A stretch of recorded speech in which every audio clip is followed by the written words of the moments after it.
एक आदमी के मोहल्ले में परचून की दुकान थी। वो औरतों को उधार भी देता था, लेकिन वो किसी भी औरत से उसका नाम ना पूछता था, लेकिन कॉपी में लिख लेता। एक औरत ने हैरान होकर कहा, ये कैसे हो सकता है कि जब भी इससे पूछा जाता है कि हमारे कितने पैसे हैं तो बताता भी बिल्कुल ठीक है, लेकिन आज तक इसने किसी का नाम भी नहीं पूछा।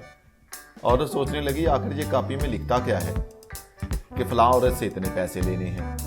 आदमी को प्यास लगी तो वो अपने घर में पानी पीने गया।